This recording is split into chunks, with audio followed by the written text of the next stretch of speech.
Alrighty guys, so with Jujutsu Kaisen Phantom Parade, what I want to look into, obviously with what I've spoken about in the previous video, talking about when Global can get Sukuna of course, is that with timing, it's very crucial for Global in order to make sure that everything kind of lines up correctly. So I kind of want to go over on what's next, right? Because if you look at how Global is right now, we're coming to the end of the year, and it seems Red Kukusaki will kind of be the end-all be-all, right?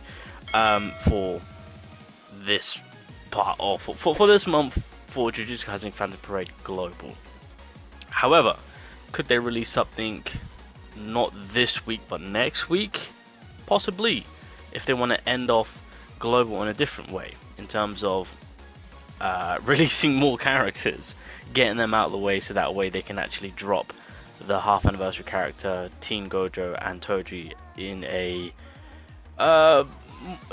sooner, so that way they can get on with preparing for the first year anniversary content to drop for the half year anniversary, right? So let's talk about on the next set of characters, or who the next set of characters are.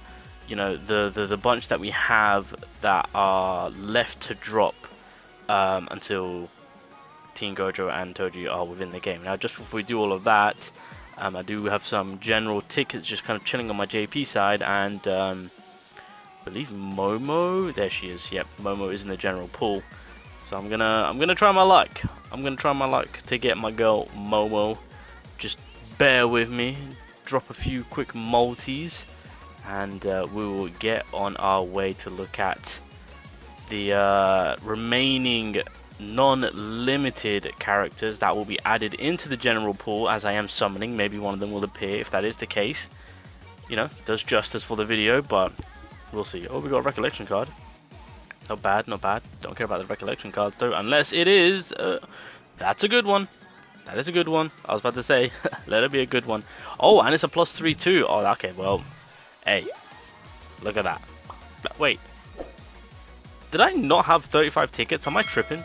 Huh? Did I read that wrong? I swear I had more tickets. Have I just been robbed? Okay, it is what it is. I feel like I have been robbed. I know I had more tickets. Okay, I'll have to look into that later. But anyway, so with Global, let's take a look on the remaining characters. So let's head over to characters, SSRs. Okay, so let's have a look on who we have left in terms of the block of Global going into the half anniversary, because I mean, I'll give you guys an idea what I'm talking about.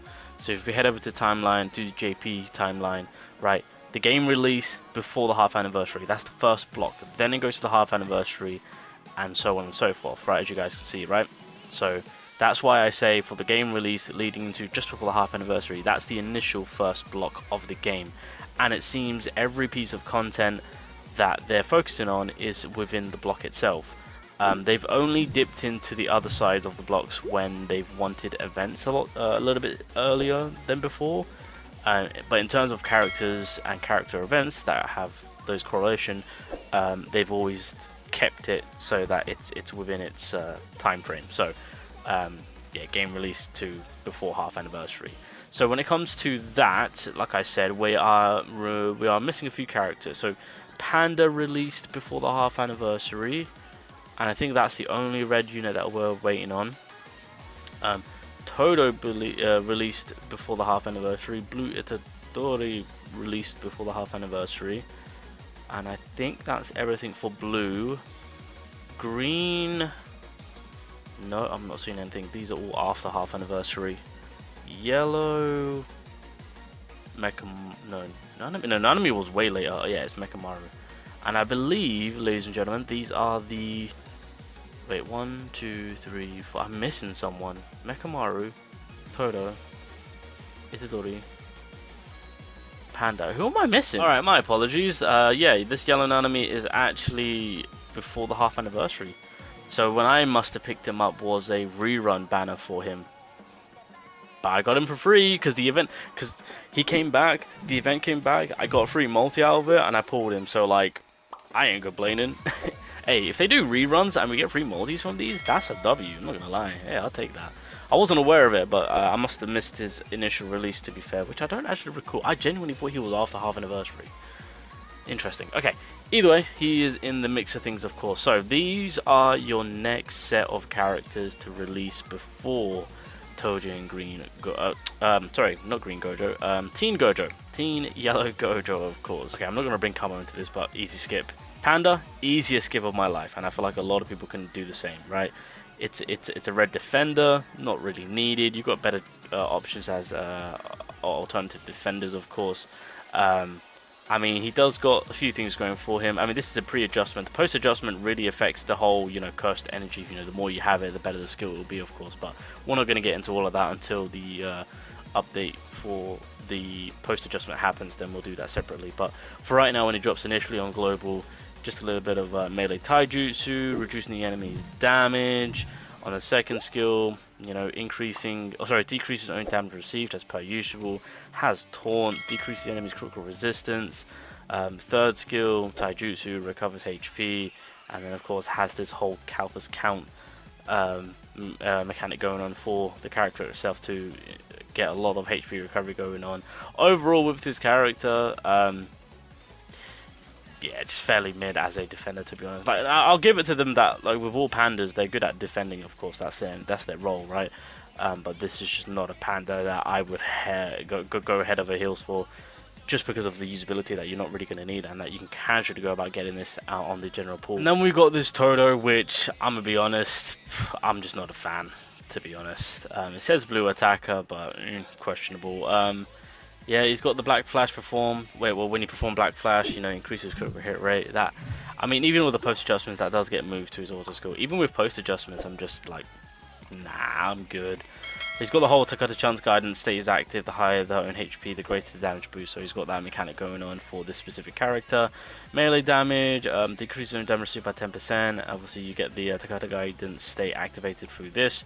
Recovers own HP. So he's playing that whole defensive tank role, which in that case he's by far one of the worst, I would say, in that perspective. So that's a no-no. Deals 240 melee damage, inflicts the confusion status on the selected enemy. I think Toto's the only one that has that mechanic. I could be wrong, but I'm pretty sure it's just Toto. So he's got that going for him. We'll give him that type of uniqueness, unless I'm tripping and someone else does it, but I'm confident it's the Totos in the game that do all of that. I'm pretty sure. If Takata-chan's guidance state is active, changes the skill effect to 240. Higher their own HP, the better the damage boost, inflicts confusion. Okay, that's still standard. And the ultimate timeout of damage, increases own taijutsu, increases own damage. Yeah, I mean, this is a fairly easy skip, if I'm being completely honest. Not really going to concern yourself too much on this part. So there's I think going forward with the next set of characters to release, it's going to be easy on a lot of people to not have that urge to be like, oh, I gotta get this character, right? Because I understand that with, like, right now with Kurosaki, the red nuker, of course, you know, some people might be attracted to that side of things, right? Because she's good. Like, don't get me wrong, she's good. But like with the set of characters that we're looking at right now, I can easily say that this will probably be an easy skip for a lot of people, and that enticement won't be there, 100%. Like, if you choose to go for it, then hey, you do you. I'm just telling you, it ain't gonna be worth it. Go for the red up banner, 100%. Just use your general pool when they do get added onto there to pull them. That's basically going to be the wave. Now, okay, now we're getting. Wait, hold on a minute. Let me do that, because I kind of want to get through the characters that are just kind of going to be easy to get, like, not summon for, basically. So we've got the yellow Mecha Maru, yellow attacker, of course. Grants puppet body to self. So when break is performed, it increases own damage. 100% melee damage on the first skill. Grants counter attack, increases own break damage. So this is a breaker as per usual. When targeted an enemy single target melee attack once per turn, deals 100% of 140 melee damage as a counter damage. Skill 3, increases break damage by 120. I'm just gonna say it right now. This Mecha Maru's ass. I'm just gonna put it how it is. Especially when it comes to yellow coverage with an attacker. You've got a better one to come after him, and then you've got Teen Gojo, and then the rest is history, right? So this Mecha Maru, 1000% will be an easy skip, not to concern yourself with. Do the event, do your free multi, grind whatever you can on what the event gives you, and that is pretty much as far as you will go. Really not worth, your cubes. Not at all. Not at all. Increases. Wait, no. What did we look at the ultimate? Increase the break damage by 70% one time. Does melee combined damage of 465 taijutsu and 310 jujutsu to a selected enemy. And then, of course, Puppet Body grants poison and instigator resistance to self, grants darkness, stun, confusion, and reverse curse technique immunity to self. So very, very standard for a Mecha Maru type character. But yeah, this Mecha Maru low-key is with this will be obviously he does have a little bit of post adjustment, of course, but let's just stick with the pre adjustments and ass. Moving along to Blue Itadori. Okay, so things do low-key switch up here now when it comes to characters that low-key are pretty decent, I will say. So Blue Itadori, again, he's got the resistance because of the Sukuna passive, which we're about to get him. When Black Flash is performed, decreases skills cursed energy costs, which is very nice. So if you can get hit from a Black Flash, that will make using this man very, very nice in terms of the consistency of his attacks that are going to be available for usage. So melee 120 on the level 1, so as you guys can see, the cost does dramatically drop. So 15 to 5, 25 to 15, of course. 182 melee damage, increases selected enemies damage received by 15%. Can that go up? Oh, we can. 22. Nice. I do have this Itadori, so I will do a showcase for him when he is announced for global. Right now, I just need to focus on preparing for Sukuna, of course. And then, of course, when it comes to the third skill, it's very similar fashion to how we have the yellow Itadori the first anniversary. So deals 250 melee damage and then increases own and allies behind ultimate skill gauge charge rate by 10%, and that's going to be pretty much that across the board. So not exactly similar, but in terms of working on the ultimate gauge, yeah. So not only is it affecting him, but he's also now got that Toto mechanic to where he's affecting the character behind him. So realistically, in this case, you want to put him either in the second or third slot, if I'm being completely honest. Probably a third slot, since your main DPS is going to be in the fourth slot. But if you have a sub DPS and you want to cater to that character, then second slot. So that's primarily where you could be putting this Itadori. But yeah, this Itadori is very decent when it comes to dropping the enemy's damage received. Well, sorry, increasing the damage received, ultimate charging. And then the ultimate from Itadori, melee damage by 490, cap that at 931, stuns the enemy, 40% chance, but I believe, yeah, the stunning chance can go up, and then increases own critical hit rate by 35%, so it's not too bad on that part, in terms of getting a little bit of sub DPS damage. I mean, this unit is actually very nice to have on the third slot, if I'm being honest, if you've got a main DPS character. Grants evasion, status to self on combo ally for 3 turns, 1 time, deals 120 melee damage, so if you do that combination attack, you can really bump yourself up here, and then increases own critical hit rate by 35%. And then, of course, when it comes to the auto skills, we've got the Signal Vessel, which is very standard. Rapid fire attacks when targeting the same enemy multiple times, increases own damage by 50% for every attack performed up to 55%. Skills with multiple hits are counted as a single attack. So in this case, in a boss fight scenario, especially when you've got that blue mono coverage, this Itor is going to be beautiful to have. And then at the start of each turn, if an ally's HP is 40% or below, excludes self up to 1 time during battle, attracts all enemies attacked to self for 1 turn, reduces own damage by 25%, and then grants revival status for 1 self. So this is, I don't know what to say other than the fact that this is beautiful. I love this. And to say that you get a revival too, it's just like, damn. It's basically a free tank Oko, right? So, and again, with this Itadori, I will say, I pulled... Wait, how many copies of this did I pull? Let me have a look.